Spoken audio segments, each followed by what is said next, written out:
talking earlier about UNESCO, and there have been some. There's been a statement from UNESCO complaining or showing their concern about what may happen to Hagia Sophia from now. Is there any validity in that concern, do you think?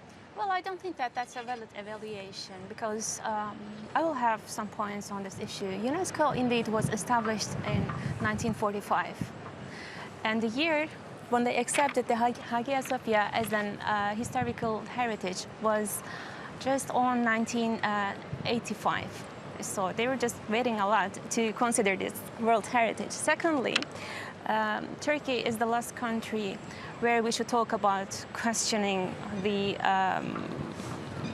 preservation of historical artifacts, because Turkey is the place of different civilizations. So I want to go back to the conquering date, when Mehmet the Conqueror stepped into Istanbul and he came to Hagia Sophia. He saw a mess in the surrounding, and directly at that moment, he gave orders to his cabinet that this place should be taken care of well.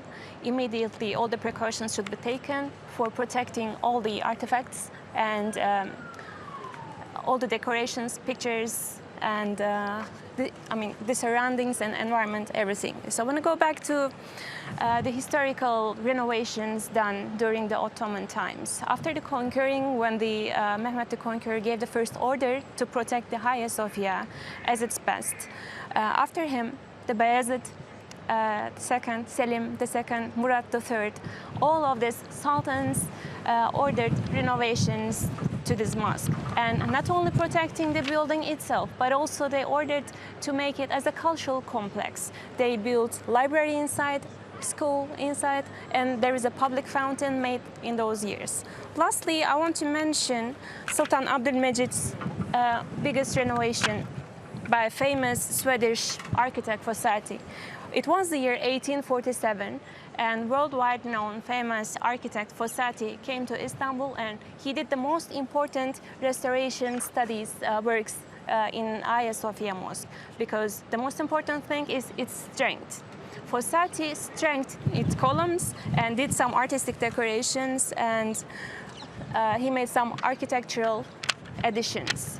So in that point, I think that UNESCO's criticism has no base. Well, I'm glad you mentioned that Swedish architect, because we've had hundreds, thousands, perhaps millions of visitors to Hagia Sophia for centuries, and I know that we have some notes of some of those visitors who've arrived here. Just talk us through some of those notes and what people have been saying about Hagia Sophia throughout the centuries. Yeah, actually, the Hagia Sophia Mosque was at the top of agenda for all the travelers during the history, both in Byzantine times and in Ottoman times. After the conquering, several travelers from Europe, Central Europe, came to Istanbul, and especially they wanted to have their observations and write their notes into their books in their own countries. The ones I would like to mention here is, for example, Stefan Gerlach, he's German, and Hans Sternschwamm. These are two German theologians and travelers. And they came to Hagia Sophia, and in their notes, they appreciated how well preserved all these decorations in Hagia Sophia. And Sternschwamm, interestingly, coincidentally met with Solomon the Magnificent. Solomon was praying in the Hagia Sophia in his own zone, special zone, and there was the public seeing him. This was very impressive for Sternschwamm, and he wrote this anecdote in his book. Hagia Sophia was open to anyone, from the Sultan to the people, from Muslim to Christian, to everyone. So this is a place for peace and unity.